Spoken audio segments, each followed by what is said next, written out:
जो संपूर्ण विश्व का कल्याण करने वाले हैं, संपूर्ण जगत का उद्धार करने वाले हैं।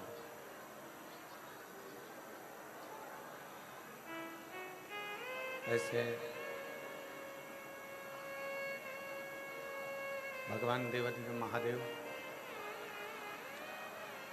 जिनकी इस पुनीत पावन पवित्र कथा के मुख्य यजमान श्रीमती रीतु हरेंद्र सिंह, भारती राहुल मलिक, खुशबू सुंदर रुक्मणी देवी, मुनेन्द्र ओमवीर जी, पलक ललित अमन त्यागी जी, मानसी शर्मा जी, नीलम जी, मनोज कुमार, उष्मती पुनिया, राकेश, विजय, आकृति जी, जो इस पवित्र पावन शिव महापुराण कथा के यजमान पद ग्रहण कर रहे हैं। भगवान देवाधिदेव महादेव की ये पवित्र कथा, पावन कथा, जिन्होंने इस हापुड़ नगर में आयोजित की है, उन सभी यजमान परिवार के लिए एक बार जोरदार ताली बजाकर उनका स्वागत, वंदन, अभिनंदन।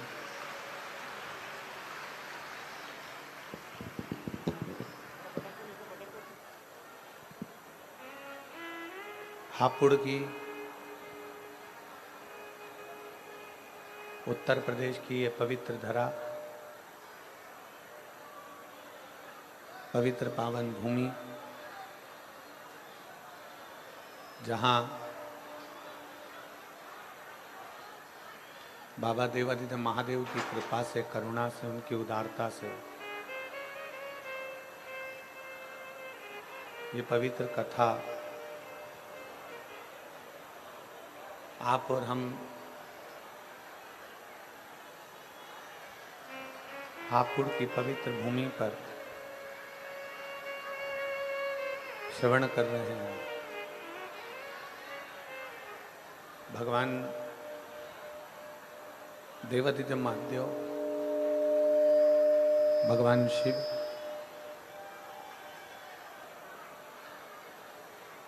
जो संपूर्ण जगत का कल्याण करने वाले हैं, संपूर्ण जगत का उद्धार करने वाले हैं, और तेरी कृपा बिना ना हिले एक भी अणु, लेते श्वास के कृपा से बखान क्या करूं मैं राहों के ढेर का, चपटी खजाना कुबेर का, हे गंगाधार मुक्ति द्वार ओंकार तू, भोले ओंकार तू, आयो शरण किया शंभु तार तार, बखान क्या करूं राखों के ढेर का, चपटी बबूत में खजाना कुबेर का, हे गंगाधार मुक्ति द्वार ओंकार तू, भोले ओंकार आयुष शंभु भगवान देवाधिदेव महादेव भगवान शिव हापुड़ नगर की उत्तर प्रदेश की यह पवित्र पावन भूमि, जहाँ आप और हम सब बैठकर भगवान देवाधिदेव महादेव का इस पवित्र अश्विन नवरात्रे के अंतर्गत भगवान शंकर की पवित्र कथा का लाभ ले रहे हैं।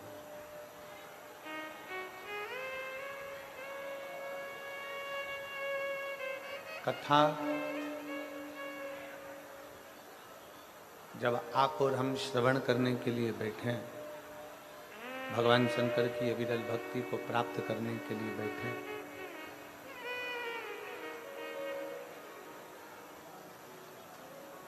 नवरात्रि की यह पवित्र अवसर है और नवरात्रि के इस पवित्र अवसर पर पवित्र पावन हापुड़ उत्तर प्रदेश की यह पवित्र भूमि है।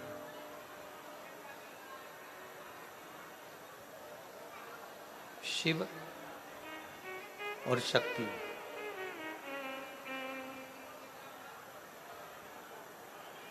शक्ति के इस पवित्र नवरात्रे में भगवान शंकर की कथा को श्रवण कर लेना, भगवान शिव की पवित्र कथा का लाभ ले लेना, भगवान शंकर की कथा का स्मरण कर लेना और उस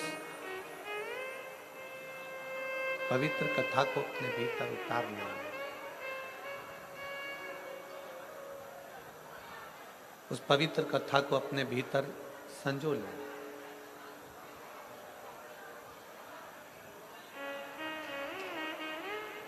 अभी तक आपने जो शिव महापुराण की कथा को श्रवण किया, जो भगवान शंकर की पवित्र कथा को सुना, वो कथा शिव, भगवान ओगड़दानी, भगवान शंकर, भगवान त्रिकालदर्शी, भगवान कैलाशी, भगवान अविनाशी की है। पर अब जो कथा आप और हम श्रवण कर रहे हैं नवरात्रि के पावन अवसर पर, नवरात्रि के समय पर, नवरात्रि के इस पवित्र अवसर पर, वो शक्ति के समय पर शिव की कथा है।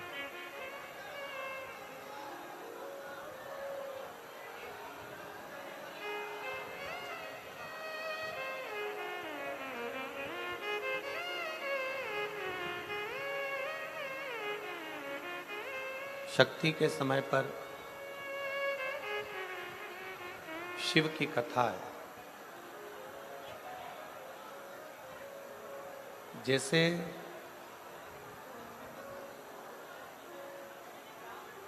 गंगा सागर में जाकर मिल जाती है, जैसे गंगा कल कल कर कर बहती है और बहते बहते बहते बहते एक दिन सागर में जाकर समाहित हो जाती है, सागर में जाकर मिल जाती है। उसी तरह शिव महापुराण की कथा कहती है कि जैसे गंगा कल कल कर कर बहती बहती बहती बहती सागर की ओर जाती है और सागर में समाहित हो जाती है, उसी तरह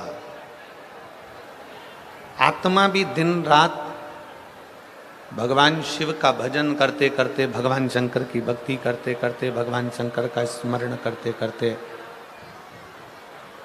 भगवान शंकर की अविरल भक्ति को धारण करते करते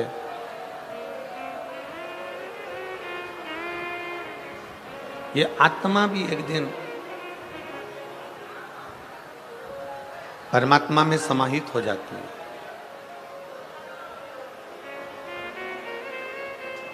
गंगा जी का कलकल कर कर बहना, बहते हुए जाना और आखिरी में सागर में समाहित हो जाना, सागर में जाकर मिल जाना। गंगा जी का कलकल कर कर बहते बहते बहते बहते जाना और सागर में समाहित हो जाना। उसी तरह आत्मा का भगवान शिव की ओर बढ़ना, भगवान शंकर की अविरल भक्ति को धारण करना, शिव भक्ति की ओर बढ़ते चले जाना, शंकर जी की अविरल भक्ति को धारण करते चले जाना और शिव भक्ति को धारण करते करते करते करते आखिरी में परमात्मा में लीन हो जाना।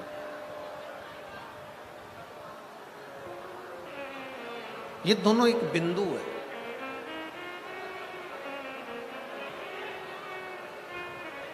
आत्मा से परमात्मा का मिलना, सागर में जाकर गंगा का मिलना। और आप सब आज कथा के प्रथम दिवस में 5 दिवसीय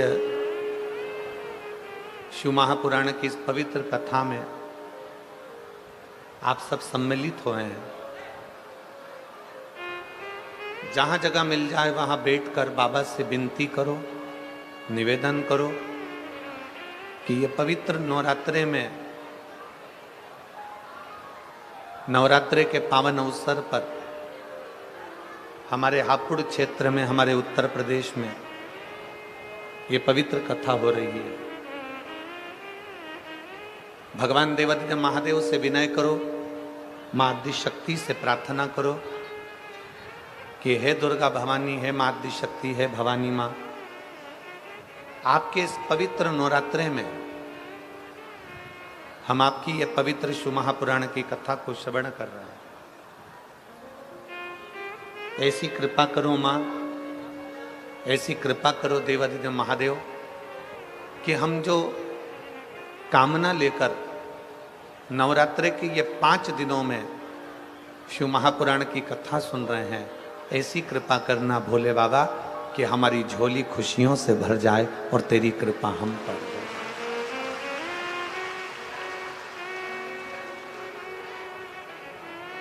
और तेरी कृपा बिना ना हिले एक भी अणु, लेते हैं श्वास तेरी कृपा से।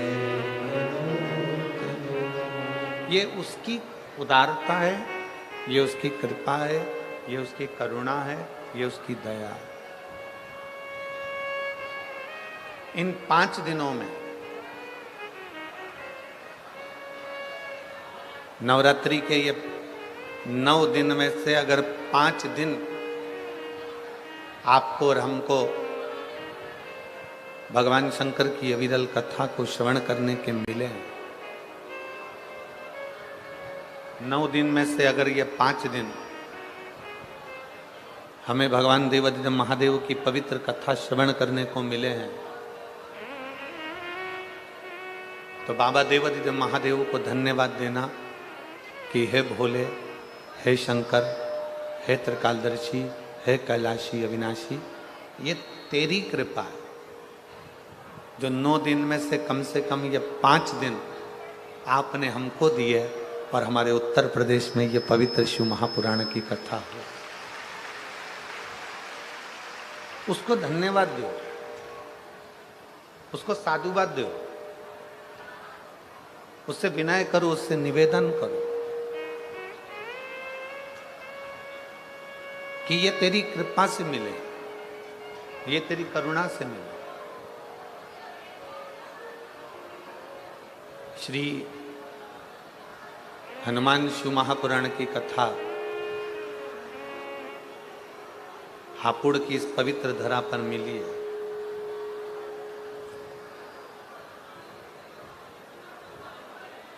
सबसे पहले तो आप स्मरण करें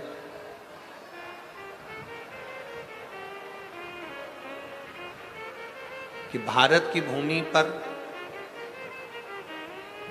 जितने राम जी के मंदिर नहीं है उससे ज्यादा हनुमान जी के मंदिर है।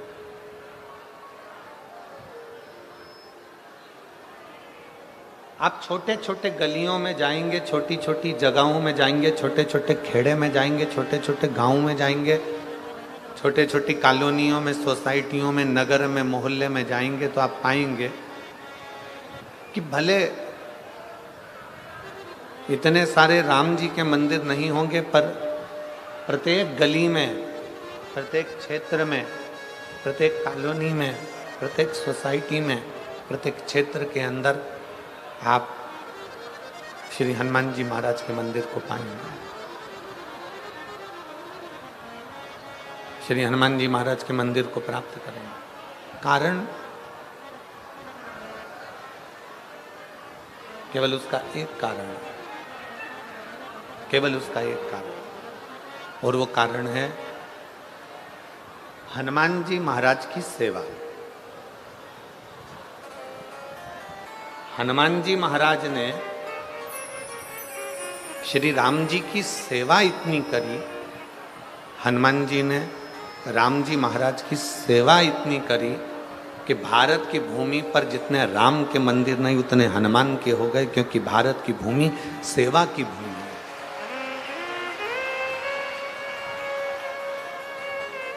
भारत की भूमि सेवा की भूमि। भारत की इस पवित्र धरा पर, भारत की इस पवित्र भूमि पर जितनी सेवा करी जाए,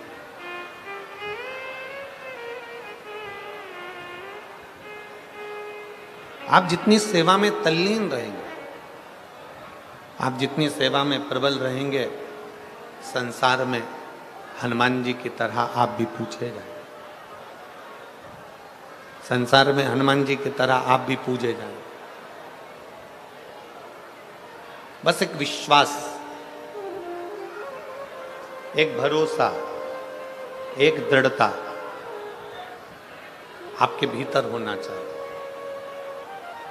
अगर भरोसा है, विश्वास है, दृढ़ता है तो शिव को मिलने में देरी नहीं। शंकर मिलेगा जरूर, शिव जरूर प्राप्त होते।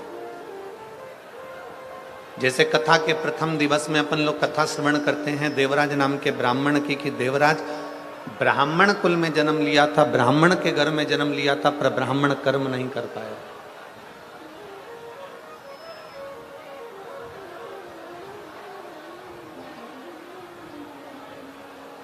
अच्छे कुल में जन्म ले लेना, अच्छे कुल में जन्म लेना, और अच्छे कुल में जन्म लेने के बाद भी अगर हम भगवान की भक्ति ना कर पाए, पूरा शरीर प्राप्त कर लिया हमने, हमारे 2 पांव भी हैं, हाथ भी हैं, जिह्वा भी है, नासिका के 2 छिद्र भी हैं, श्रवण शक्ति भी है, नेत्र भी है, सब कुछ है। हमने संपूर्ण शरीर प्राप्त कर लिया, और शरीर प्राप्त करने के बाद भी अगर हम भगवत भजन नहीं कर पाए, संपूर्ण शरीर प्राप्त करने के बाद हम भगवत स्मरण ना कर पाए, तो फिर हमारा जन्म लेना व्यर्थ व्यर्थ।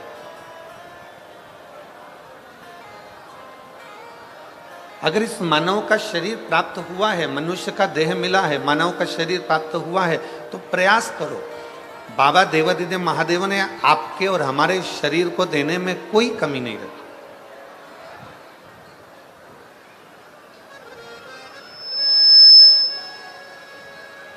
भगवान शिव ने आपके और हमारे शरीर को देने में कोई कमी ना रखी।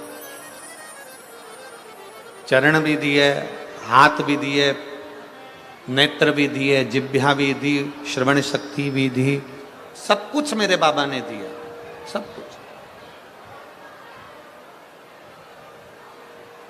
और तेरा ही दिया मैंने, खाया पिया है, तेरा शुक्रिया है, तेरा शुक्रिया। मुझे भोले बाबा ने बहुत दे दिया है, तेरा शुक्रिया, तेरा शुक्रिया। ये जायदाद दी है, औलाद दी है, ये जायदाद दी है, औलाद दी है। मुसीबत में हर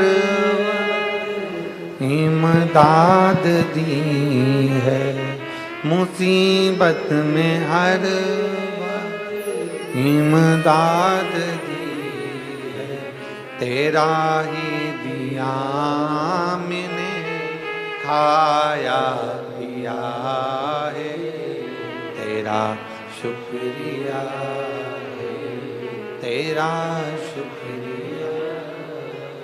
मुझे भोले बाबा ने बहुत दे दिया, तेरा शुक्रिया, तेरा शुक्रिया।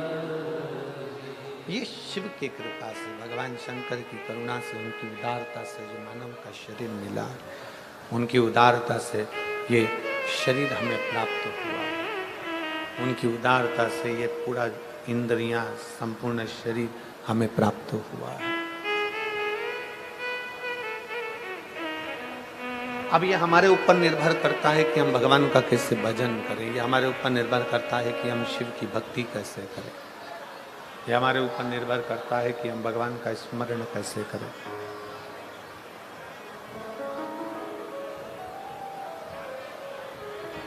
कितने लोग हैं जो भगवान शंकर के मंदिर में एक लोटा जल चढ़ाने जाते हो? हाथ उठाओ जरा। सभी जाते हो? जाना चाहिए, रख लो हाथ। बहुत बहुत साधु बात है, जाना चाहिए। सारी समस्या का हल बोल बम का नारा है। आज आप और हम अगर भगवान देवाधिदेव महादेव के चरणारविंद तक जा रहे हैं, आज आप और हम अगर भगवान शंकर की शरणागति तक जा रहे हैं, भगवान शंकर को एक लोटा जल समर्पित करने के लिए जा रहे हैं, तो ये निश्चित माने, ये मानकर चलिए कि बाबा अगर आपको अपने दरवाजे तक बुला रहे हैं, शंकर भगवान आपसे अगर एक लोटा जल चढ़वा रहे हैं, भगवान शिव यदि आपके एक लोटा जल को ले रहे हैं,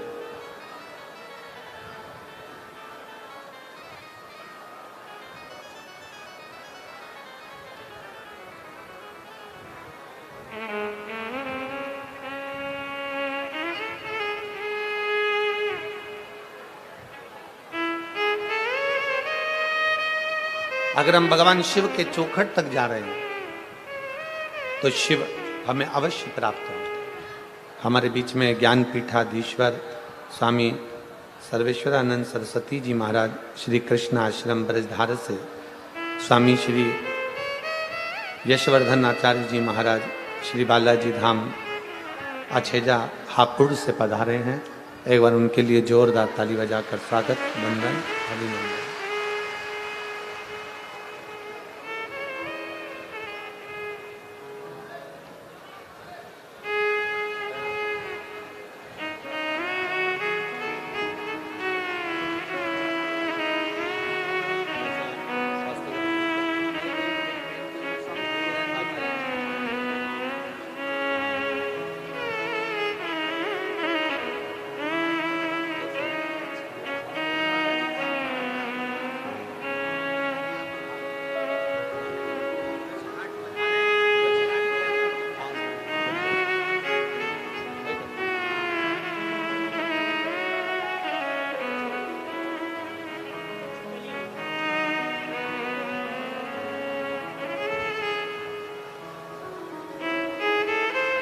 यदि शिव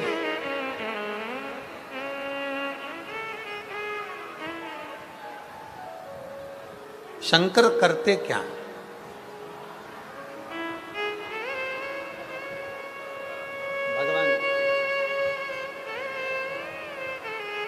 भगवान देवादिदेव महादेव का कार्य क्या है?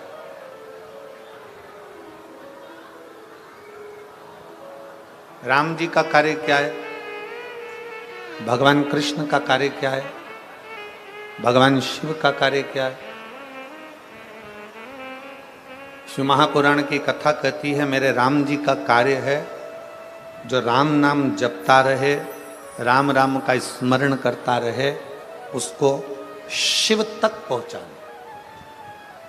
मेरे भगवान कृष्ण का कार्य है जो कृष्ण कृष्ण भजता रहे, भगवान कृष्ण की भक्ति में रमा रहे, उसको शिव तक पहुंचाना। थोड़ा प्रेशर खुलवा लो साउंड का। शिव भक्ति तक पहुंचाना। राम जी का कार्य है भगवान शंकर तक अपने भक्त को भेजना। ये स्पीकर चल रहा है? भगवान कृष्ण का कार्य है अपने भक्त को शिव तक भेजना। और भगवान देवादिदेव महादेव का कार्य है अपने भक्त को राम और कृष्ण तक भेजना। भगवान राम और कृष्ण की शरणागति तक।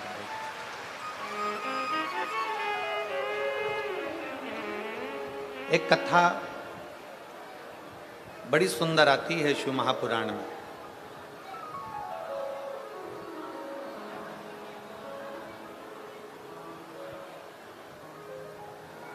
श्री हनुमान शिव महापुराण की कथा को आप और हम श्रवण कर रहे हैं।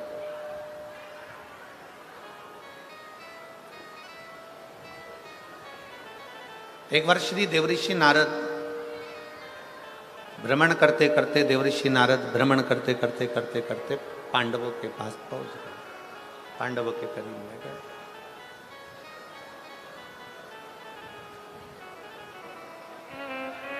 और देवऋषि नारद जब पांडवों के करीब में गए, पांडवों के नजदीक में जब पहुंचे, पांडवों के करीब में जब पहुंचे, युधिष्ठिर सिंहासन पर बैठे हुए थे।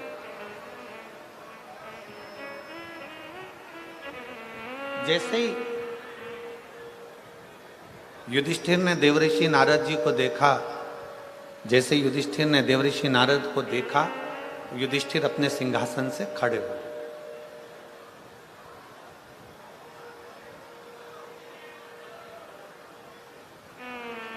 खड़े होकर देवऋषि नारद जी को प्रणाम किया। देवऋषि नारद जी से कहा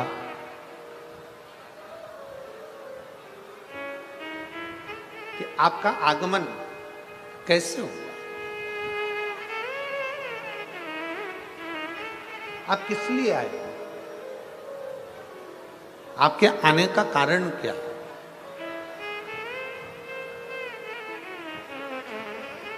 जैसे आप लोग कथा में बैठे हुए हो, शिव महापुराण की कथा आप श्रवण कर रहे हो, नवरात्रि का समय है, 5 दिन आपको मिले हैं, उसमें कथा का पहला दिन है।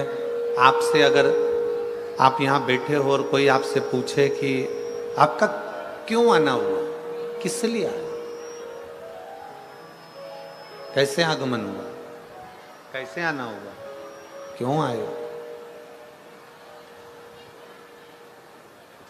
तो आप बड़े प्रसन्न होकर भगवान देवादिदेव महादेव का नाम लेकर कहोगे कि भाई हमारे हापुड़ क्षेत्र में, हमारे नज़दीक में शिव महापुराण की कथा हो रही है और हमने सुना है कि जो शंकर की शरण जाता है, जो शिव की शरण जाता है, जो भगवान शंकर की कथा का रसतत्व ग्रहण करता है, जो भगवान शिव की अविरल भक्ति को प्राप्त करता है, तो मेरा देवादिदेव महादेव उसकी झोली खुशियों से भरता जाए।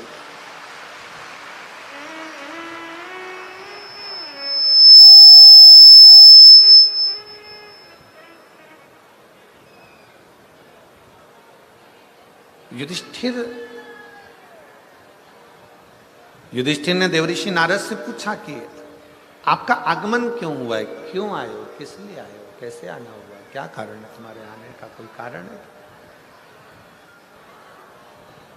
तुम्हारे आने का कारण क्या, कैसे आना हुआ। देवऋषि नारद जी ने राजा युधिष्ठिर से कहा, सुनो युधिष्ठिर, मैं अभी भगवान नारायण से मिलने के लिए बैकुंठ गया था। युधिष्ठिर, मैं अभी भगवान विष्णु से मिलने के लिए बैकुंठ गया था और बैकुंठ में मैं मिलकर आया हूं भगवान नारायण से। उसी बैकुंठ में तुम्हारे पिताजी मिले थे।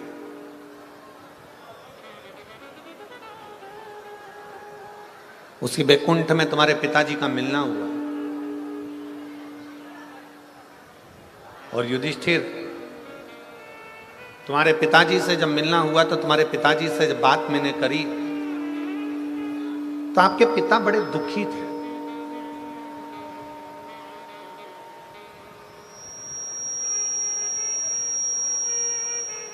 आपके पिता का हृदय बड़ा दुख रहा था। आपके पिता बड़े दुखी थे।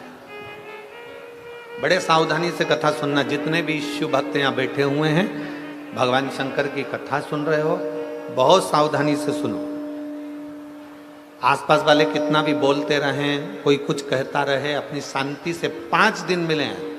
हापुड़ को पूरे 7 दिन भी नहीं मिले और 5 दिन में गागर में सागर भरना है। आप लोगों को इतना बटोर कर ले जाना है कि शिव आप पर कृपा बनाते हैं।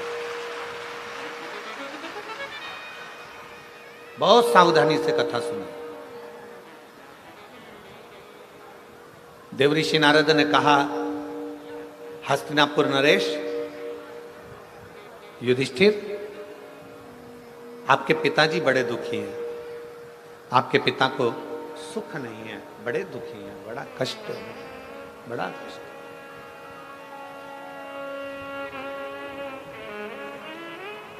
पांडवों में से अर्जुन, नकुल, सहदेव, भीम, युधिष्ठिर सभी ने हाथ जोड़कर कहा, हमारे पिता का दुखी होने का कारण क्या है?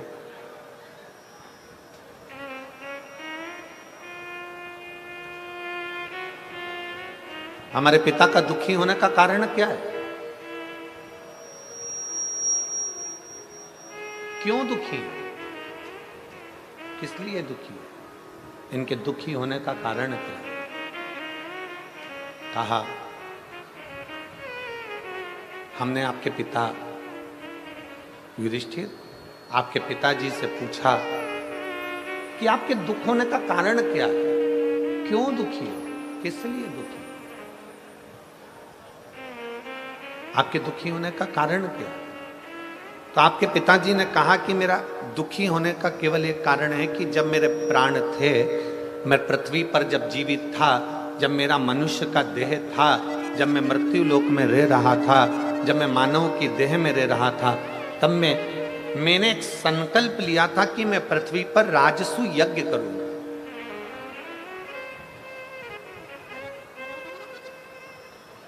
तब मैंने एक संकल्प लिया था कि मैं पृथ्वी पर एक राजसु यज्ञ करूंगा। और राजसु यज्ञ होने के पहले, राजसु यज्ञ कर पाता, राजसु यज्ञ तक मैं पहुंच पाता, उससे पहले मेरे प्राण छूट गए। राजसु यज्ञ के पहले मेरे प्राण चले गए।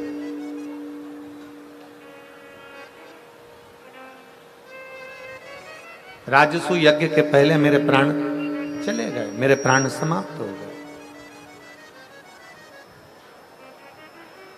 अब मुझे उसी चीज का दुख है कि मेरे राजसु यज्ञ के पहले मेरे प्राण चले गए, तो मैं चाहता हूं कि मैं जो नहीं कर पाया, मेरी औलाद, मेरे बच्चे, मेरे पुत्र उस राजसु यज्ञ को करें। शंभु शंभु शंभु। उस यज्ञ को मेरे बच्चे उस राजसु यज्ञ को करें। ये मेरा एक मन में भाव उत्पन्न हुआ।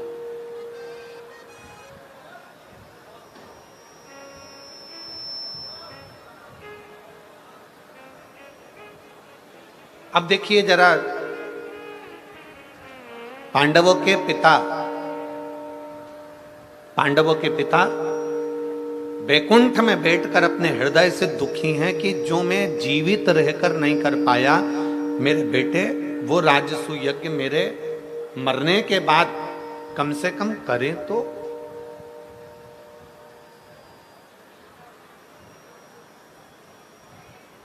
जिस राजसूय यज्ञ को मैं नहीं कर पाया हूं, जिस राजसूय यज्ञ को मैं कर नहीं पाया, जिस राजसूय यज्ञ को मैं ना कर पाया और मेरे प्राण छूट गए, जिस राजसूय यज्ञ को मैं करने वाला था और मेरे मन में आशा थी और मैं उसको कर नहीं पाया और मेरे प्राण चले गए, जिस राजसूय यज्ञ को करने पहले मेरे प्राण चले गए, मेरे प्राण चले गए।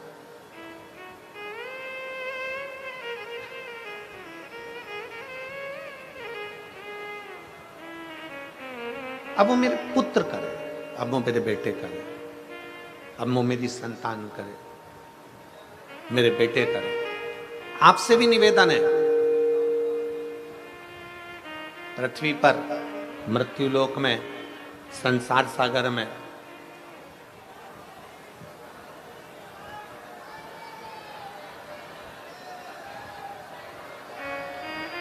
उधर आवाज नहीं जा रही है भाई, क्या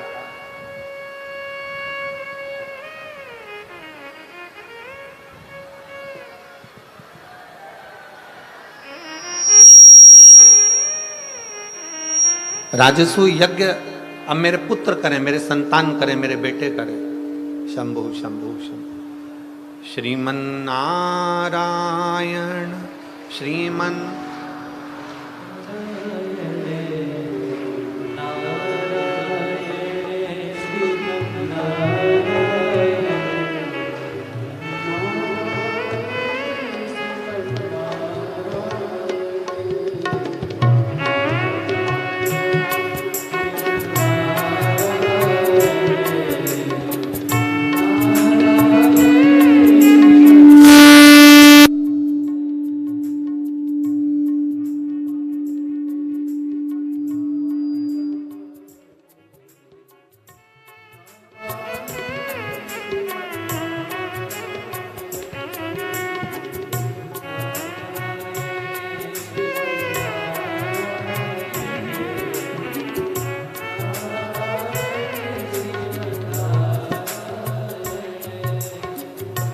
नारायण श्रीमन नारायण नारायण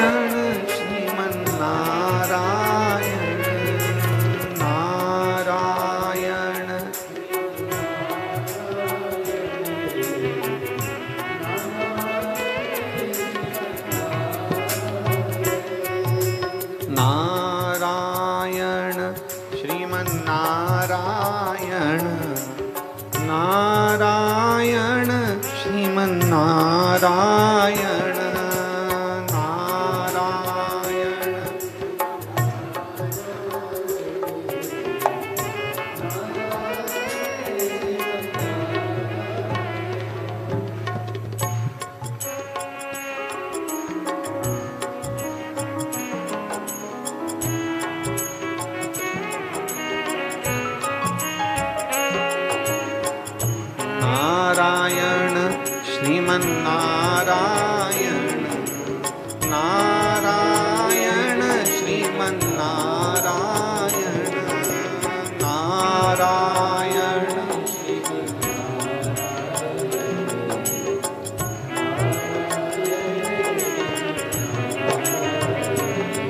भगवान देवादिदेव महादेव भगवान शिव की कथा कह रही है, भगवान शंकर का चरित्र कह रहा है, शिव महापुराण की कथा वर्णन कर रहे हैं, शिव तत्व कह रहा है। जिंदा हो, जीवित हो, प्राण चल रहे हैं, जब तक शरीर के अंदर प्राण है, जब तक शरीर के अंदर प्राण चल रहे हैं, तब तक भगवान की अविरल भक्ति को प्राप्त करना। जब तक शरीर में प्राण चल रहे हैं, जब तक भगवान इस शरीर के अंदर प्राणों को चला रहा है, जब तक भगवान शंकर इस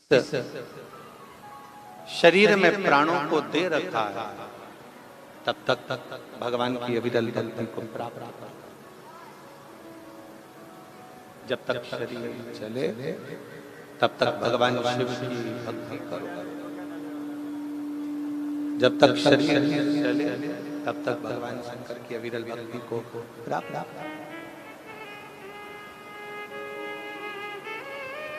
श्वास चल रही है तब तक भगवान शिव की भक्ति करना। श्वास चल रही है जब तक भगवान शंकर के विरल भक्ति को धारण।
भगवान शिव की कथा कर रही है, भगवान शंकर का चरित्र का रहा है, शिव महापुराण की कथा वर्णन कर रही है। जब तक शरीर में प्राण है तब तक भगवान की अविरल भक्ति को धारण करिए। शिव तत्व को अपने भीतर उतारने का प्रयास करें। युधिष्ठिर से देवऋषि नारद जी कह रहे हैं कि आपके पिता दुखी हैं।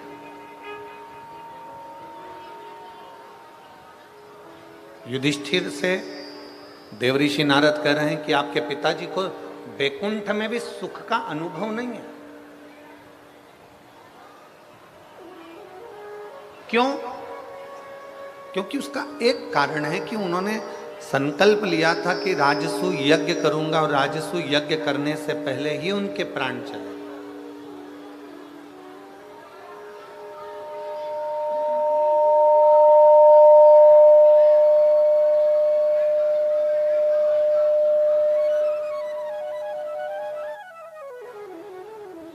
उन्होंने संकल्प लिया था कि राजसू यज्ञ करूंगा, राजसू यज्ञ करने से पहले ही उनके प्राण चले। अब उनको ये बात खलती है, उनको ये बात अंदर से खल रही होती। इसलिए आप लोगों को कथा में हम बार बार कहते हैं, कथा के माध्यम से आप लोगों को बार बार वर्णन करते हैं कि शरीर है, प्राण है, और शरीर है, प्राण है, तब तक जितना बन सके अपने हाथों से सत्कर्म कर चलो, जितना बन सके अपनी जिह्वा से भगवान का नाम ले चलो, और जितना बन सके इन हाथों से मेरे देवाधिदेव महादेव की सेवा करते चलो, तो जीवन की सार्थकता सिद्ध होगी। बोल बम का नारा है, जितना बने आपसे जितना, जरूरी नहीं। अभी हमने महाराष्ट्र की कथा में वर्णन किया था, नांदगांव की कथा में वर्णन किया था कि ये जरूरी नहीं है कि आप 24 घंटा भगवान के मंदिर में बैठे रहो। नांदगांव महाराष्ट्र की कथा में कहा था ये जरूरी नहीं है कि आप 24 घंटा तीर्थ में जाकर बैठे रहो। नांदगांव महाराष्ट्र की कथा में कहा था ये जरूरी नहीं कि आप 24 घंटा किसी तीर्थ में जाकर बैठ जाओ, किसी देवालय में जाकर बैठ जाओ, किसी शिवालय में जाकर बैठ जाओ, किसी मंदिर में जाकर बैठ जाओ। शिव महापुराण की कथा कहती है सबसे बड़ा आश्रम है गृहस्थाश्रम।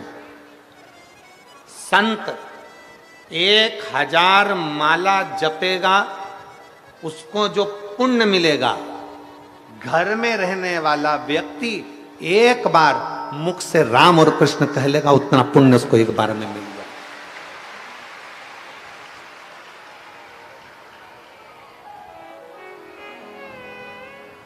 जितना पुण्य एक साधु, एक सन्यासी, एक तपस्वी, एक साधक, एक उपासक, जितना पुण्य अपना घर छोड़कर तीर्थ में जाकर, वन में जाकर, पहाड़ पर जाकर, पर्वत पर बैठकर जितना पुण्य एकत्रित करते हैं, शिव महापुराण की कथा कहती है, भगवान शंकर का चरित्र कहता है, उतना पुण्य घर में रहने वाला एक बुजुर्ग व्यक्ति, घर में रहने वाला एक बूढ़ा व्यक्ति, घर में रहने वाला एक बच्चा, घर में रहने वाली एक बहू, घर में रहने वाला एक बेटा, घर में रहने वाली एक बेटी, घर में रहने वाला एक जमाई, घर में रहने वाला कोई काका काकी, कोई ताऊ ताई, घर में रहने वाला व्यक्ति एक बार अगर हृदय से भगवान शंकर को याद कर लेता है तो उतना ही पुण्य प्राप्त कर लेता है जितना पर्वत पर बैठकर कोई ऋषि प्राप्त कर रहा होता है।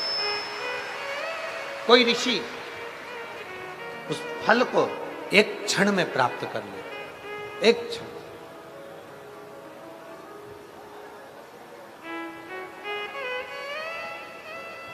शिव कथा कह रही है,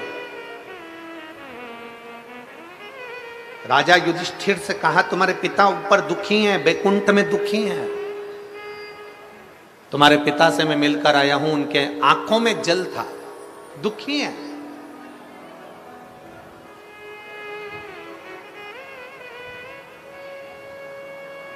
तो फिर निवेदन है, मन का सुखी सुखी है और मन का दुखी दुखी।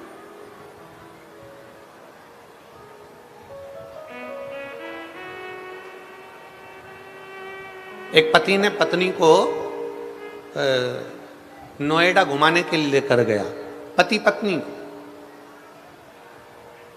अब वो नोएडा घुमाने के लिए लेकर गया तो पत्नी नोएडा पहुंची, तो नोएडा में जाकर पत्नी ने देखा कि कितनी सुंदर सराफे की दुकान है, सोने चांदी की दुकान है, इतनी सुंदर दुकान है। तो पति ने कहा क्या चाहती है? पत्नी कहती है मुझे एक सोने का हार दिला दीजिए, एक सोने का हार। ठीक है चल, सुनार की दुकान पर ले गए। सुनार की दुकान पर ले जाकर पति ने पत्नी को एक सोने का हार दिला दिया और पति ने पत्नी से कहा, सुन ये हार बड़ा सुंदर है, तू अभी की अभी पहन ले। पत्नी बोली नहीं नहीं नहीं, अभी नहीं पहनूंगी, अभी मैं जरा करवा चौथ का व्रत आ रहा है ना, उस दिन पहनूंगी। अब पति ने कहा करवा चौथ तो दूर की बात है, तू तो अभी पहन ले। पत्नी बोली नहीं नहीं नहीं, करवा चौथ का व्रत आ गया। पत्नी ने पति का चलनी में मुंह देखा, पति का मुंह देखा तो पति ने इसके गले में हार देखा, पर गले के अंदर हार नहीं था। पति ने फिर पत्नी से कहा, आज करवा चतुर्थी है, करवा चौथ है और तूने वह हार नहीं पहना। पत्नी बोली मैंने हार इसलिए नहीं पहना क्योंकि अभी देवर के लड़के की शादी है ना, बस 1 महीने बाद देवर के लड़के की शादी है, तब मैं नया हार पहनूंगी ना तो पूरे घर के लोग देखेंगे, इसलिए मैंने नहीं पहना। अब देवर के लड़के की शादी थी 1 महीने बाद और पत्नी को आ गया अटैक, निपट गए। प्राण तो चले गए, शव पड़ा था, अर्थी पर उसको बांध रहे थे। पति रोते रोते अंदर गया, सोने का हार लेकर आया, पत्नी के गले में पहनाने लगा। दोस्त ने कहा तू अपनी पत्नी को इतना महंगा हार क्यों पहना रहा है? ये तो शमशान लेकर जा रहे हैं, वहां तो इसमें आग लगेगी, तो इतना महंगा हार इसको क्यों पहना रहा है? इतने में पति बोला मैं अपनी पत्नी से कह रहा था चतुर्थी पे पहन ले, मैं अपनी पत्नी से कह रहा था, मैंने दिलाया है आज ही पहन ले। पत्नी ने कहा आज नहीं पहनूंगी, चतुर्थी पर पहनूंगी, चतुर्थी पर नहीं पहना, शादी में पहनूंगी। शादी के इंतजार में बैठी रही और उसके पहले उसके प्राण चले गए। इसलिए शास्त्र कहता है जो तुम्हें कल करना है वो तुम आज करो, अभी कर लो, फिर मौका मिले ना मिले। अब आप में से कई लोग ऐसे भी होंगे जो आ तो गए पहले दिन की कथा में, पर उनका मन था कि मैं तो कल रविवार है तो जाऊंगी, परसों सोमवार है तो जाऊंगी, मंगलवार है तो जाऊंगी, बुधवार है तो जाऊंगी, और उसके पहले निपट गई तो कौन देखा? अरे जाना किसने? कौन जानेगा? शिव महापुराण की कथा में भगवान शंकर की कथा कहती है, भगवान शंकर का संवाद कहता है कि मेरे देव अधिदेव महादेव को महाकाल कहा गया है। भगवान शंकर का चरित्र कहता है कि शंकर को काल अधिपति देव अधिदेव महादेव कहा गया है। भगवान शंकर को त्रिकालदर्शी कैलाशी अविनाशी कहा गया है। भगवान शंकर को काल अधिपति कहा गया है। शिव तत्व कहता है भगवान शंकर ने काल की रचना करी, भगवान शंकर ने समय की रचना करी, भगवान शंकर ने घड़ी पल की रचना करी, भगवान शंकर ने तिथि महीने की रचना करी। भगवान शंकर ने जब काल चक्र बनाया तो शंकर भगवान ने कहा इस काल चक्र को समझना जरूरी है। जो समय आज तुम्हारा चल रहा है, जो समय अभी तुम्हारा चल रहा है, शिव महापुराण की कथा कहती है उसी समय पर अच्छा कर्म करते चलो। बात की कोई किसने देखा?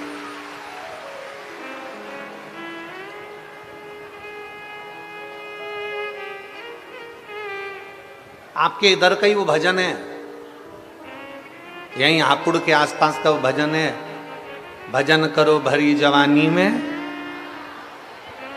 बुढ़ापा किसने देखा?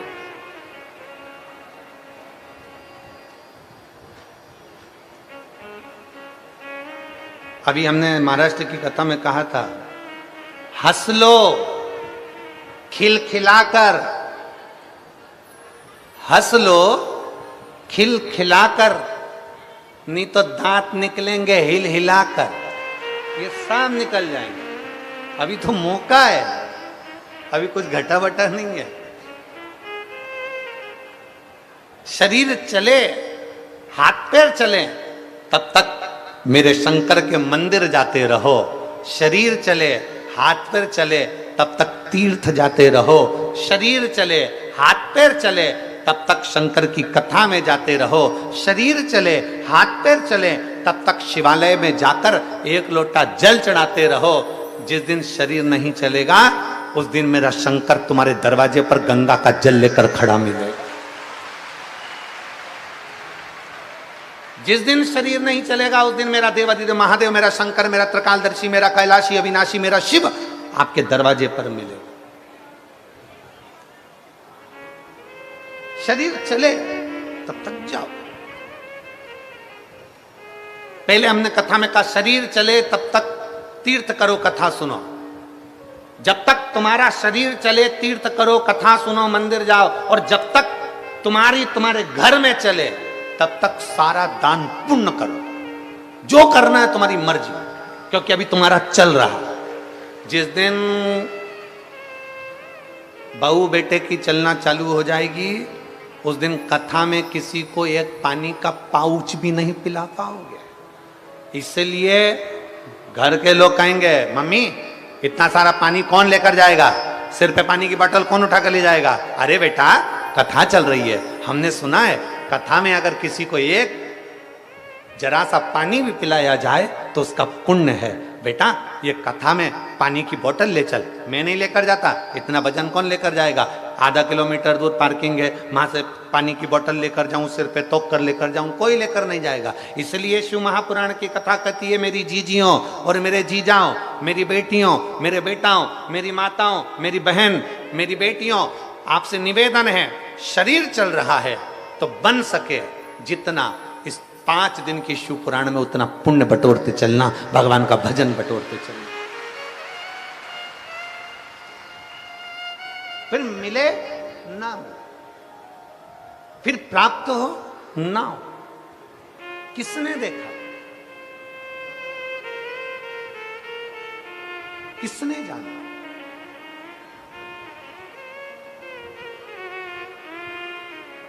और धीमा बजाओ भोलानाथ डमरू, धीमा बजाओ, धीमा बजाओ भोलानाथ डमरू, धीमा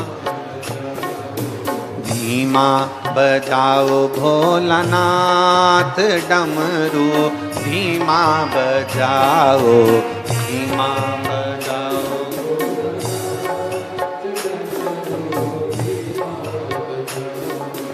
डमरू की धुन सुन के राम जी आए, डमरू की राम जी आए संग सीता को लाए, राम जी ओ धीमा बजाओ भोलानाथ डमरू, धीमा बजाओ, धीमा बजाओ। बड़े भाव से दोनों हाथों से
की धुन के खाना जी आए, डमरू की धुन सुन के खाना जी आए संग राधा को लाए, कान्हा जी ओ धीमा बजाओ भोलानाथ डमरू, धीमा बजाओ।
बजाओ बाबा धीमा बजाओ,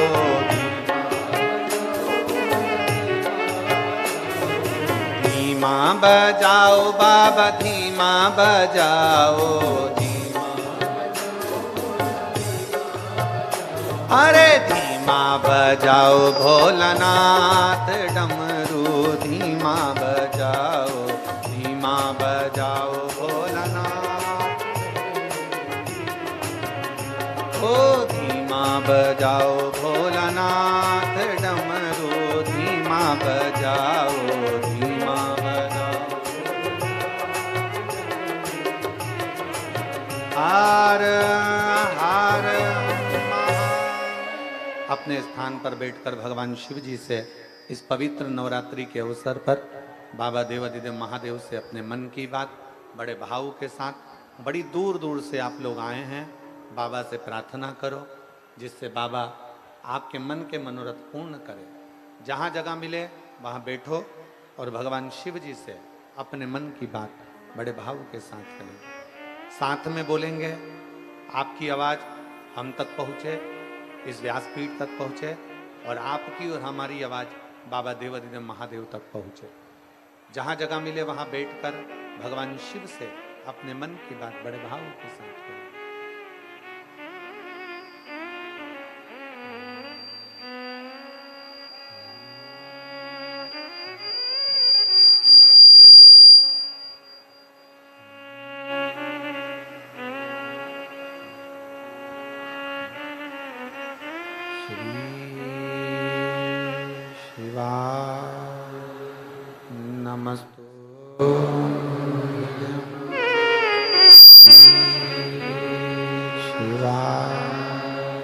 नमस्तु श्री शिवाय नमस्तु श्री शिवाय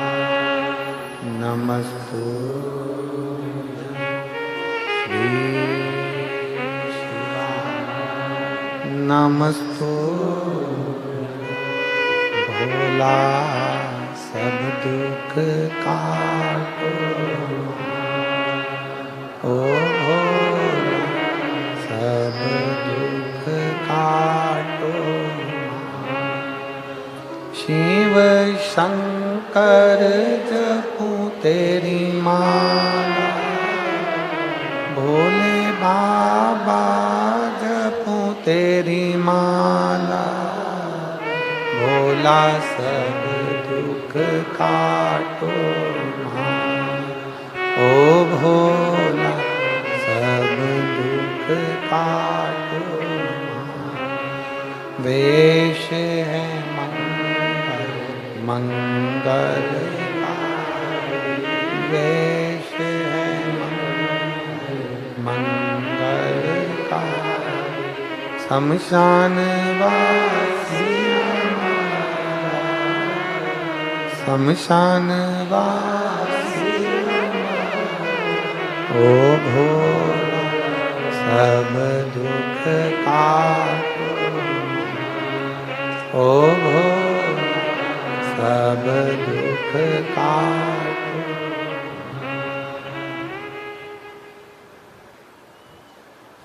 भगवान देवाधिदेव महादेव शिव की कथा कर रहे। युधिष्ठिर, तुम्हारे पिता को बैकुंठ में सुख नहीं है, तुम्हारे पिता बैकुंठ में ठीक नहीं, उनकी आंखों में अश्रु है, वो रो रहे हैं, उनको प्रसन्नता नहीं है, उनको सुख नहीं। क्यों सुख नहीं?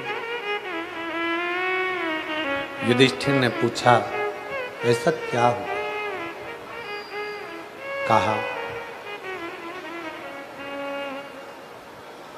उन्होंने राजसु यज्ञ के लिए सोचा था, विचार करा था, वो यज्ञ नहीं कर पाए। उनका वो यज्ञ नहीं हो पाया। अब वो चाहते हैं कि मेरा बेटे इस यज्ञ को करे, मेरे बेटे इस यज्ञ को करें, वो ये चाहते हैं। ठीक है, युधिष्ठिर ने पूरे नगर में सूचना करवा दी कि अपने पिता की इच्छा को पांडव पूरा करेंगे और राजसूय यज्ञ करवाएंगे।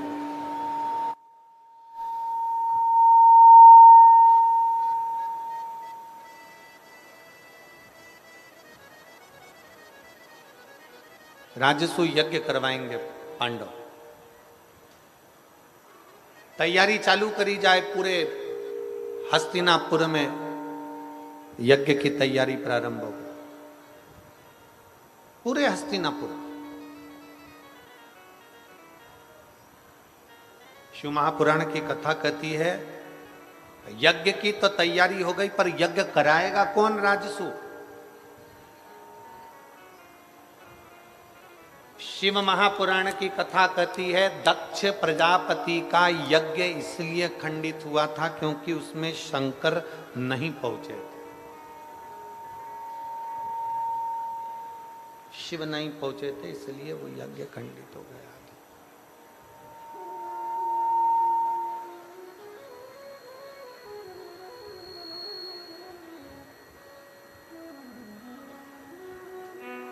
हमारे बीच में पंडित सुनील जी भराला जी, आयुष सराफा, अध्यक्ष राज्यमंत्री श्रम कल्याण परिषद, श्रम मंत्रालय उत्तर प्रदेश सदस्य के मंत्रिमंडल से पहुंचे हैं। एक बार जोरदार ताली बजाकर उनके लिए साधुवाद।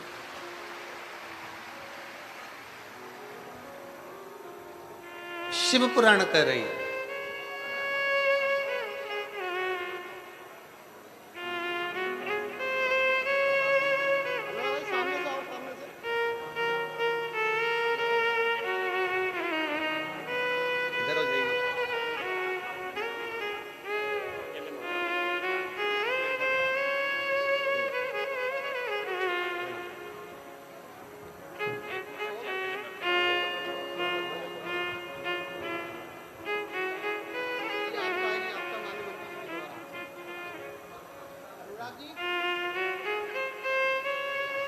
शिव तत्व कह रहा है, भगवान शंकर की कथा कह रहा है,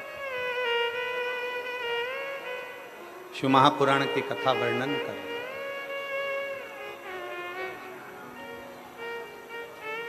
हस्तिनापुर में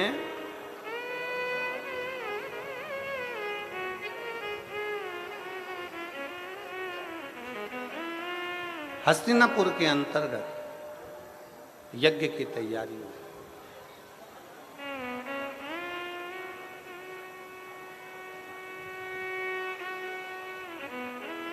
और हस्तिनापुर के अंतर्गत जब यज्ञ की तैयारी हुई तो भगवान कृष्ण ने युधिष्ठिर से कहा कि इस यज्ञ को कराए कौन?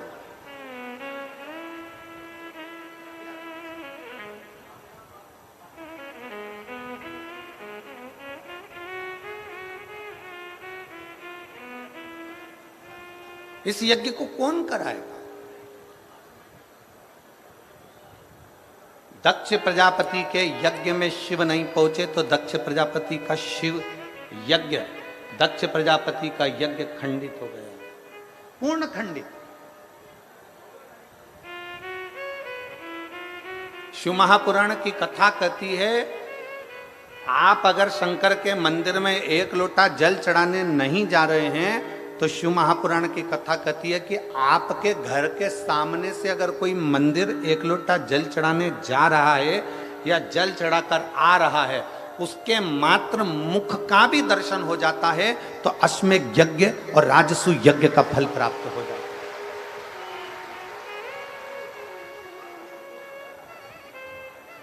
अश्वमेध यज्ञ और राजसूय यज्ञ का फल प्राप्त हो जाता है।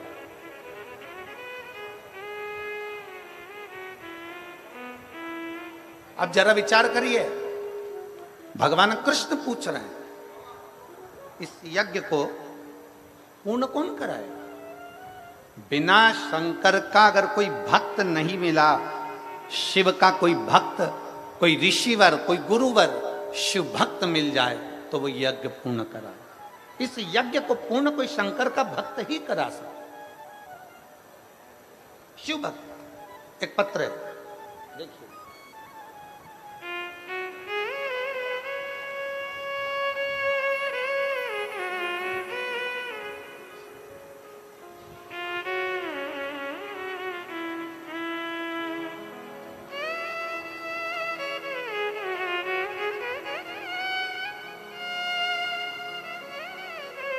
मैं सुनीता निर्वाण, सोहन निर्वाण, पता सोंदा रोड, बेगमाबाद, मोदी नगर, जिला गाजियाबाद से आई हूँ। कहीं बैठी हो तो हाथ हिला सकती हैं। आप ही हैं? श्री शिवाय नमस्तुभ्यम। एक बार वापिस हाथ हिला दो। श्री शिवाय नमस्तुभ्यम। आ जाइए, बेलपत्र ले जाइए, आ जाइए। मेरा बेटा 5 साल से सरकारी नौकरी की तैयारी कर रहा था। एलईडी पर पत्र आप लोग पढ़ सकते हैं, एलईडी के माध्यम से, और आस्था चैनल के माध्यम से आप लोग पत्र पढ़ सकते हैं। अनीता निर्वाण, सोहन निर्वाण, पता सोंदा रोड, बेगमाबाद, मोदी नगर, जिला गाजियाबाद। मेरा मोबाइल नंबर ये है। मेरा बेटा 5 साल से सरकारी नौकरी की तैयारी कर रहा था, लेकिन पेपर देने के बाद भी उसका कोई रिजल्ट नहीं आ रहा था। उसने प्राइवेट नौकरी करने के लिए मन बना लिया और सबके बहुत ताने सुनने पर उसने प्राइवेट नौकरी करने का दिल बनाया। तभी मुझसे पूछते, मेरे बेटे से पूछते, इतनी तैयारी कर रहा था, कोई रिजल्ट नहीं आया इसकी सरकारी नौकरी नहीं लगी। हम सब उदास हो जाते, मन दुखी हो जाता। मेरी बहन ने मुझसे कहा कि सावन के महीने में सीहोर वाला महाराज पार्थिव शिवलिंग का पूजन कराता है। तू अपने बेटे से बोल कि घर में बैठकर ऑनलाइन शिव महापुराण के अंतर्गत पार्थिव शिवलिंग का पूजन करे। हमने गुरुजी 2023 में बेटे से पार्थिव शिवलिंग का पूजन कराया। बेटे ने उसी दिन से शंकर के मंदिर जाना प्रारंभ करा। और बाबा देवादिदेव महादेव की मैं कृपा का क्या वर्णन करूं गुरुदेव। 5 साल से नौकरी की तैयारी कर रहा था। उसी बीच में नवंबर के महीने में 2023 में कोसी कला मथुरा में आपकी कथा हुई। मैं मेरे बेटे को लेकर कथा में पहुंच गई। आप कहते हो कि कथा के पंडाल में अगर एक दिन की भी कथा सुनी जाए और बाबा से दिल से विनती करी जाए, जब श्री शिवाय नमस्तुभ्यम बोला जाता है, उसके पीछे नेत्र बंद कर बाबा से प्रार्थना करी जाती है, वो प्रार्थना बाबा स्वीकार करता है। मैंने भी कोसी कला में पहुंचकर अपने बेटे से कहा कि जैसे ही श्री शिवाय नमस्तुभ्यम गुरुजी बोले, उसके बाद में आप नेत्र बंद कर बाबा से प्रार्थना करना, बाबा सुनेगा जरूर। मेरे बेटे और मैंने कोसी कला की कथा में बाबा से विनती करी और बाबा ने 3 महीने तो जाने दो गुरुदेव, 3 दिन भी पूरे हुए और बाबा ने मेरे बेटे की कॉटन कारपोरेशन ऑफ इंडिया में मेरे बेटे का सिलेक्शन करवा दिया। आज मैं बाबा को धन्यवाद देने के लिए आई हूं कि मेरे बेटे का ज्वाइनिंग हो गया। मैं बाबा को साधुवाद देने के लिए आई हूं।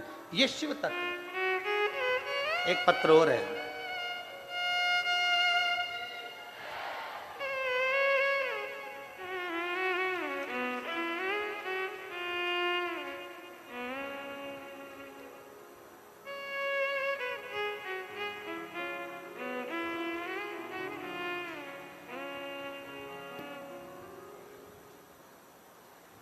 इसमें उनका नाम नहीं लिखा है शायद। इस पत्र में किसी माँ ने लिखा है। पत्र जिसने लिखा है, पत्र देखकर पहचान जावे तो खड़ी हो जावे। ये पत्र जिसके यहाँ 14 साल बाद संतान की प्राप्ति हुई है। आप ही का पत्र है। बाबू आया है क्या? साथ में बच्चा आया है? लिया उसको, लिया। मैं बाबा का क्या वर्णन करूं गुरुदेव। 14 साल हो गए थे, पुत्र रत्न की प्राप्ति नहीं थी। मेरे पेट में रसोली हो गई थी, गांठ। डॉक्टर ने कह दिया था इसका ऑपरेशन जरूरी है और ये रसोली कोई साधारण सी नहीं है। हमने डॉक्टर के कहे अनुसार गोलियां तो ली, पर रसोली समाप्त नहीं हुई। बाबा के मंदिर में जाना चालू करा और प्रदोष काल में शंकर जी के मंदिर में दिया लगाना प्रारंभ करा। आप कहते हो कि प्रदोष काल में शाम के समय शिव के मंदिर में अगर दिया जलाया जाए, सफेद आंकड़े की जड़ का प्रयोग करा जाए तो बाबा देता जरूर है। और आज मैं बाबा को धन्यवाद देने के लिए आई हूं कि मेरे बाबा ने 14 साल बाद मुझे पुत्र रत्न की प्राप्ति कराई। मैं बाबा को यहां धन्यवाद देने के लिए हूं। ये शिव तत्व है, शिव ओघड़ी है। और तेरी कृपा बिना न हिले एक भी अणु, लेते हैं श्वास तेरी कृपा से तनु। बखान क्या करूं मैं राखों के ढेर का, चपटी भभूत में खजाना कुबेर का। हे गंगधार मुक्ति द्वार ओंकार तू, भोले ओंकार तू। आयो शरण तिहारी शंभु तार तार तू।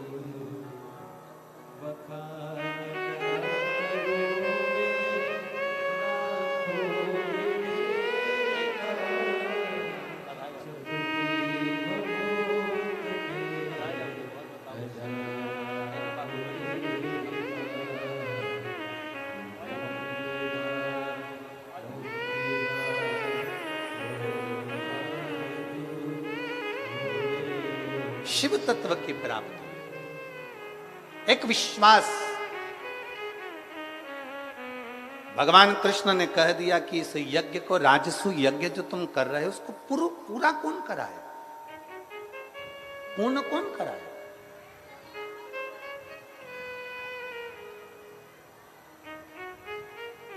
इसको पूर्ण कराए तो कराए कौन? युधिष्ठिर ने हाथ जोड़कर भगवान द्वारकानाथ से पूछा कि आप बताइए कि इस राजसु यज्ञ को पूर्ण कौन करे? राजसु। भगवान द्वारकानाथ ने कहा कि शंकर भगवान के एक बड़े अविरल भक्त हैं, बहुत है। शिव के एक भक्त है जिनका नाम पुरुष मृगा है।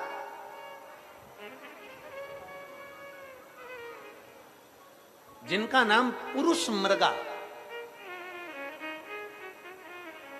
एक बार आप भी बोलो उस नाम को, क्या नाम है? पुरुष मृगा। मृगा मतलब हिरण, पुरुष मृगा। आ जाओ।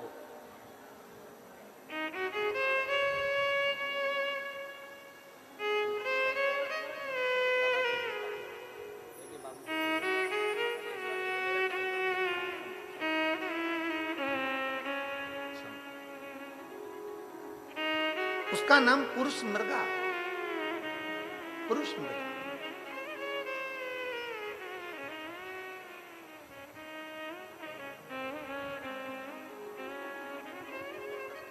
भगवान द्वारकानाथ ने कहा यह शंकर भगवान का वो भक्त है जो संसार के जितने शिवलिंग है उन शिवलिंगों की आराधना बैठकर करता है। ये कोई साधारण मनुष्य नहीं है। इनका नाम ऋषि पुरुष मृगा, ऋषि पुरुष मृगा। ये ऋषि हैं।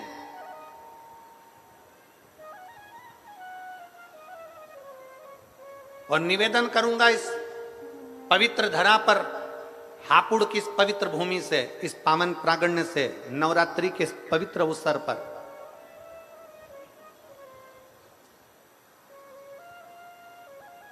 जितने बेटे बेटियां कंपटीशन एग्जाम में बैठ रहे हैं, जितने बच्चे कंपटीशन एग्जाम की तैयारी कर रहे हैं, हमने पहले भी कथा में कहा उन बच्चों के लिए कि भरपूर मेहनत करो। जितनी मेहनत तुमने आज करी है इससे 4 गुनी ज्यादा मेहनत तुम करो। जितनी पढ़ाई आज कर रहे हो उससे ज्यादा पढ़ाई और करिए। भरपूर मेहनत करिए, परिश्रम करिए, पूर्ण कर्म करिए, रात दिन एक करो, विद्याध्ययन करो, खूब मेहनत करो और कंपटीशन एग्जाम की तैयारी करने के बाद आप किसी एग्जाम में बैठने के लिए जा रहे हो तो एक लोटा जल, उसमें थोड़ा सा लाल चंदन, उस जल के पात्र के मुख पर, कलश जो होता है ना, जल का पात्र जो होता है, उसका जो मुख होता है ऊपर, उसके मुख पर लाल चंदन लगा लीजिए और पुरुष मृगा ऋषि का नाम लेकर, पुरुष मृगा ऋषि का नाम लेकर लाल चंदन लगे हुए स्थान से ही बाबा देवाधिदेव महादेव को अगर वो जल समर्पित करा जाए तो ऐसा कोई बेटा बेटी नहीं जो कंपटीशन एग्जाम में निकले नहीं।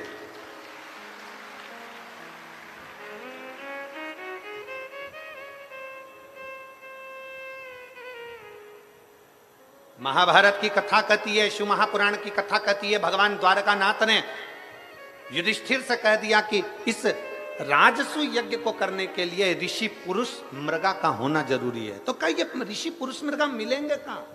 इनकी कोई झोपड़ी है, इनकी कोई कुटिया है, इनका कोई स्थान है, इनका कोई नगर है, इनकी कोई स्थान नियुक्त है जहां जाकर इनको निमंत्रण दिया जाए और इनको बुलाया जाए और किया जाए? तो कह दिया भगवान द्वारकानाथ ने, हम भी नहीं जानते कि शंकर के भक्त ऋषि पुरुष मृगा कहाँ रहते हैं, बस इतना मालूम है कि वो शिव के भक्त हैं। एक बार अगर ऋषि पुरुष मृगा का दर्शन ही हो जाए तो जीवन सिद्ध हो जाए, जीवन सिद्ध हो। भारत की भूमि के ये वो ऋषि थे जिनका मुख पुरुष की तरह था, जिनकी आधा धड़, छाती तक का शरीर, वक्षस्थल तक का शरीर पुरुष का था और वक्षस्थल से नीचे का बाकी का शरीर मृग का था। हिरण का शरीर था आधा, आधा शरीर तो पुरुष का था और आधा शरीर हिरण का था। ऐसे ऋषि पुरुष मृगा थे, पुरुष मृगा। भगवान द्वारकानाथ ने कहा, हम नहीं जानते कि ये पुरुष मृगा कहां मिलेंगे, परंतु एक बात है, इनको लेने के लिए भीम को भेज दिया जाए। भीम जा, भीम ने अपनी गदा उठाकर हां भरी, मैं ऋषि पुरुष मृगा को लेने के लिए जाऊंगा, मैं ऋषि पुरुष मृगा को लेने के लिए जाऊंगा। और आतुरता में भीम आगे बढ़ने लगे। इतने में द्वारकाधीश ने कहा, रुक जा, ए भीम रुक जरा, जिस पुरुष मृगा को तू लेने के लिए जा रहा है, ये पुरुष मृगा कोई साधारण ऋषि नहीं है। अगर मान ले तूने थोड़ी सी भी गलती कर दी तो ये पुरुष मृगा तुझे खा जाएगा। ये वो ऋषि है जो तुझे एक क्षण के अंदर निगल जाएगा। तेरी थोड़ी सी गलती हुई ना तो ये पुरुष मृगा तुझे निगल जाएगा, थोड़ी सी गलती। इतने में भीम ने कहा, द्वारकानाथ से, आप मुझे जानते नहीं हो। द्वारकाधीश, क्या आप मुझे पहचानते नहीं हो? मेरे में केवल शरीर का बल नहीं, बुद्धि का बल भी मुझ में है। मुझ में केवल शरीर का बल नहीं, मुझ में बुद्धि का बल भी है। बुद्धि का। भगवान द्वारकानाथ ने कहा, आगे तेरी मर्जी, पर याद रखना भीम, जरा सी चूक हुई, जरा सी गलती हुई तो ऋषि पुरुष मृगा तुझे निकल जाएंगे। भीम ने कहा, चिंता मत करो, मैं लेने के लिए जाता हूं। भीम उठे, उत्तर दक्षिण पूरा पश्चिम ढूंढने के लिए चल दिए पुरुष मृगा को। पुरुष मृगा को ढूंढते ढूंढते भीम थक कर एक जगह पर बैठे थे। तभी उन्होंने देखा कि एक बानर, एक बंदर बैठा हुआ है, एक बानर बैठा हुआ। भीम ने आवाज लगाकर कहा, तुम कौन हो? बानर के रूप में श्री हनुमान जी महाराज कहते हैं, भीम तुम मुझे पहचाने नहीं, मैं भगवान राम जी के चरणों का दास हनुमान हूं। मैं भगवान राम जी के चरणों का दास हनुमान हूं, तुम मुझे पहचाने नहीं। भीम ने कहा हनुमान जी महाराज से, महाराज जी मैं तुम्हें पहचान नहीं पाया। भीम तुम थोड़े बेचैन से दिख रहे हो, भीम, तुम्हारे चेहरे पर थोड़ी बेचैनी दिख रही है, तुम थोड़े बेचैन से नजर आ रहे हो, तुम्हारे चेहरे पर थोड़ी बेचैनी दिख रही है, क्या बात है भीम? भीम ने कहा, मैं आपको क्यों बताऊं कि मुझे बेचैनी क्या है, मैं आपको क्यों बताऊं कि मुझे कष्ट क्या है, मैं आपको क्यों बताऊं कि मुझे तकलीफ क्या है। भीम ने बताना नहीं चाहा। भीम बैठ गए, सुस्ता रहे थे, बहुत सुस्ताते सुस्ताते आखिरी में हनुमान जी महाराज ने भीम को दूर बैठे हुए कहा, भीम मुझे मालूम है तुम कहां जा रहे हो। भीम ने पूछा, बताओ कहां जा रहा हूं। हनुमान जी महाराज ने कहा, तुम शिव जी के भक्त ऋषि पुरुष मृगा को लेने के लिए जा रहे हो। भीम ने कहा, आपको कैसे मालूम पड़ा कि मैं पुरुष मृगा को लेने के लिए जा रहा हूं। हनुमान जी बोले, जो पुरुष मृगा शिव का भक्त है, उसी तरह मैं भी शंकर भगवान का एक अंश हूं, इसलिए मैं हनुमान हूं। मैं हनुमान,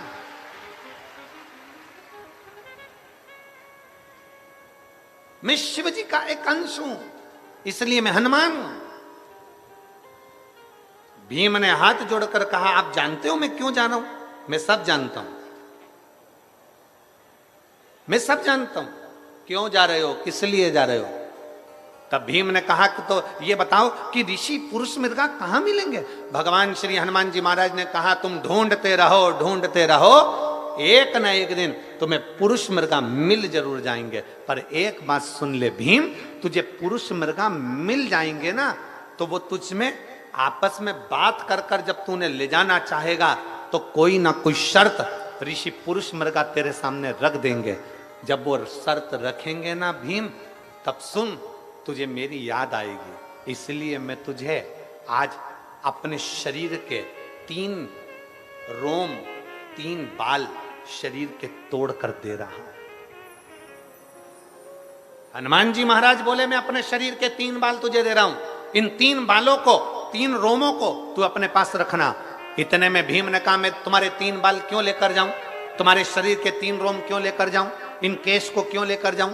तब हनुमान जी ने कहा, सुन रे भीम, जब पुरुष मृगा मिलेंगे तुझसे शर्त रखेंगे, तेरे साथ हस्तिनापुर जाने की जब शर्त रखी जाएगी, उस जगह पर तुझे मेरी याद आएगी।